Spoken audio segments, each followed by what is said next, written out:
मामला तेजाजी नगर क्षेत्र में रहने वाले कुलदीप का है, जिसे नौकरी लगाने के नाम पर ठगा गया। राधेश्याम मालवीय नाम का व्यक्ति, जो कि अपने आप को कलेक्टर कार्यालय इंदौर में बाबू के पद पर कार्य करना बताता है, जिसने नौकरी के नाम पर कुलदीप से 1,20,000 रुपए ले लिए और ना तो नौकरी लगाई और ना ही रुपए वापस किए। कुलदीप रुपए मांगने गया तो जान से मारने की धमकी दी गई। कहा, अब कभी तूने मुझसे पैसे मांगे तो तुझे जान से मार दूंगा या फिर झूठे आरोप में फंसा दूंगा।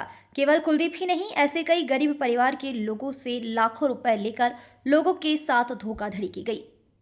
असरावत खुर्द का रहने वाला राधेश्याम दलाल, जो कलेक्टर कार्यालय में अपने आप को अधिकारी बताकर लोगों से ठगी कर रहा है, जिस पर 12 अलग अलग लोगों ने ठगी के आरोप लगाए हैं। सभी धोखाधड़ी के शिकार प्रशासन से गुहार लगाकर न्याय चाहते हैं। बताया जा रहा है कि नकली यह व्यक्ति पट्टे भी बनाकर देता है और शासकीय भूमि को निजी भूमि बनाकर लोगों से लाखों रुपए की ठगी करता है। इस विषय पर थाना प्रभारी से चर्चा की गई तो पता चला कि मामला बहुत ही पुराना है। वापस मामला संज्ञान में आया है। जांच में जो भी उचित होगा उस पर कार्रवाई की जाएगी। पूरा मामला ये है कि राधेश्याम मालवीय ने लड़का लड़की की शादी में पैसे लिए थे 5 लाख, तो आज तक दिए नहीं और मांगने जाओ तो धमकियां देता है और जान से मारने की धमकी देता है। क्या कह के आपसे पैसे लिए थे?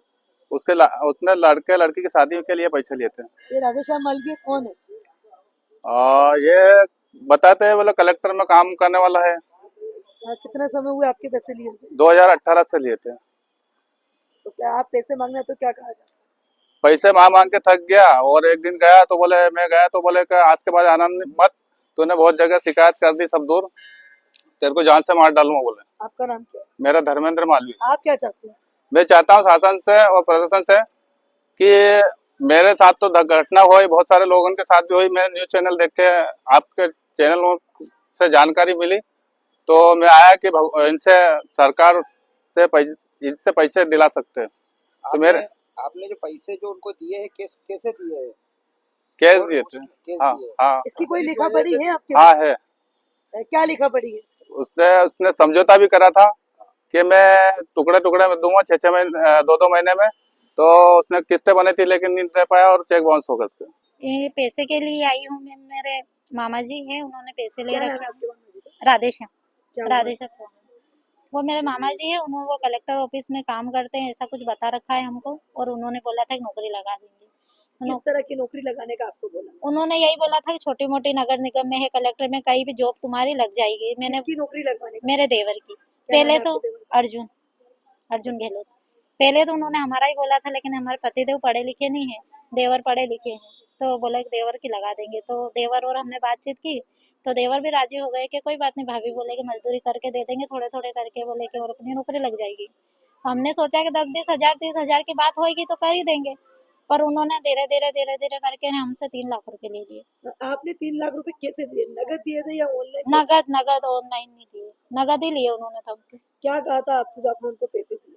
यही नौकरी के लिए ही कहा था कि नौकरी लगवा देंगे, बोले कि तुम्हारी लग जाएगी। तो पहले तो कम ही लिए उन्होंने, 50,000 रुपए लिए, 30,000 रुपए लिए, इसलिए फिर हमने बोला कितने, तो बोले कि साहब लोग को देने भी पड़ते हैं, ऐसे ही नौकरी नहीं लग जाती है, बोले बाद में सुख पाओगे, बोले सरकारी नौकरी लग जाएगी। तो कोई जिन साहब का नाम लिया था, किसी का अधिकारी का नाम लिया था क्या इसमें? नहीं, नाम नहीं लिया उन्होंने तो कुछ भी, बस यही बोला, बोले मुझे आगे पैसे देने पड़ते हैं और ये फार्म आप कैसे जानते हो राधेश्याम? मेरे मामा जी है।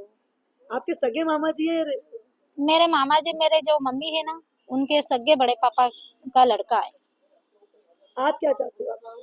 मैं यही चाहती हूँ कि मैंने जो लिए हैं ब्याज में पैसे तो मुझे देने हैं। इतनी परेशान हो गई हूँ कि मेरा ससुराल छोड़ के मैं यहाँ छोटा बांगड़दा आके रह रहे हैं हम दोनों जने। 4 बच्चियां हैं मेरी और 2 बच्चियां तो मेरी शादी जैसी होगी। इतनी गरीबी सहन कर रही हूँ मैं कि मैं कह भी नहीं पा रही हूँ कि मैं कितनी कितने गरीबी समय हो सहन गया आपको ये पैसे का? ये कोरोना जो शुरू कोरोना लगा था ना, उसके 2-3 महीने करीबन कुछ ऐसे ही पैसे लिए थे, ठीक से याद नहीं है मुझे मैम, पर ऐसे ही कुछ लिए थे। अभी इतने बहुत साल हो गए। पहले तो हमने रिश्तेदारी समझ के कुछ नहीं बोला, क्योंकि हम भी रिश्तेदार में हैं, अच्छा नहीं लगता है, इसलिए मम्मी और पापा सभी मेरे जुड़े हुए हैं। इस कारण से मैंने यही बोला कि कभी थोड़े थोड़े करके भी दे देंगे, अपनों को क्या करना, पैसे लेने हैं कैसे भी। हमने यही बोला कि नौकरी नहीं लगे तो कोई बात नहीं, हमको पैसे दे। पैसे चाहती हूँ मैं कि पैसे दे दे, ताकि मेरे ब्याज में जो चल रहा है मेरे ससुराल में मैं दे दूँ और वापस मैं मेरे ससुराल चली जाऊँ। आपका नाम? मैडम, मेरा लेन देन ये है कि मेरे प्लाट के विषय में उनसे बातचीत हुई थी, तो उनने मेरे को बताया था कि मैं कलेक्टर ऑफिस में अधिकारी हूँ और मेरी सभी अधिकारियों से अच्छी बातचीत है और बोले दिनेश तेरा पट्टा मैं बनवा दूंगा। कहाँ पे प्लॉट है आपका? मेरा मैडम धन्नड़, गांव धन्नड़, तहसील देपालपुर, जिला इंदौर। कितने पैसे का लेन देन है आपका? मेरा 2.5 लाख रुपए का लेन देन है। ये लेन देन जो लिखा पढ़ी से हुआ था, ये कैसे दिया था? मैंने ऐसे भरोसे के हिसाब से करा था, जिसमें 45,000 रुपए ऑनलाइन करे हैं मैंने उसको। तो क्या चाहते हो आप? पैसे मिल जाए मैडम अपने को। राधे श्याम मालवी से मुलाकात कैसे हुई आपकी? मेरे एक दोस्त हैं, उनके थ्रू मुलाकात हुई थी। एक राधे श्याम जी मालवी है जो अर्थात खुद में रहता है, उसने मेरे बच्चे की नौकरी लगाने के चक्कर में मेरे से बात की कि 6 लाख रुपए लगेंगे भैया, आपको बच्चे की मैं पुलिस में नौकरी लगवा दूंगा। तो 3 लाख रुपए पहले लगेंगे और 3 लाख रुपए नौकरी लगवाने के बाद लगेंगे। मैंने 1-1 लाख रुपए करके उसको 3 लाख रुपए दिए, पर वो उस बात को करीबन 4 से 5 साल हो गए। तो मैं उसके घर गया कि भैया मेरे को नौकरी नहीं लगे मेरे बच्चे की, तो मेरे पैसे दे दो। तो वो मेरे को बंदूक दिखाता है, बोला चला जाए जान से मार दूंगा, और बोलता है कि मैं तो कोई झूठे केस में फंसा दूंगा। आज तो आए, आज के बाद मेरे घर आना मत। जैसे आपने बताया हाँ। अभी कि आपने 4 से 5 लाख रुपए दिए। नहीं 3 लाख रुपए 3 लाख रुपए दिए, तो 3 लाख आपने नगद दिए हैं या? नहीं नगद दिए नगद ही लिए पैसे लिए उन्होंने। एक बार तो मेरे घर पे आके ले गया वो, एक बार ये दिनेश के घर पे दिए और एक बार उसके घर पे जाके दिए मैंने पैसे। 3 लाख 3 टुकड़े में दिए मैंने। तो इतने समय हो गया, अभी तक आपने कोई कार्रवाई नहीं हुई? नहीं कार्रवाई करी मैंने अभी कार्रवाई करी, थाने में आवेदन दिया, सावर थाने पे दिया, एक एसपी ऑफिस आवेदन दिया और एक तेजाज नगर थाने पे दिया मैंने आवेदन। तो मैं आज सुबह से आया हूँ, ना तो कोई अधिकारी यहाँ टीआई साहब से मिलना था, टीआई साहब ने मिले भी नहीं, मेरे को बुलवाया था कि 20 तारीख को आ जाना आप। आप और क्या चाहते हो? कार्रवाई चाहते हैं, उसके ऊपर रिपोर्ट करेंगे और क्या उसको, और हमारे कैसे पूरे पैसे निकल जाए, यही चाहते हैं और क्या करते हैं। आपका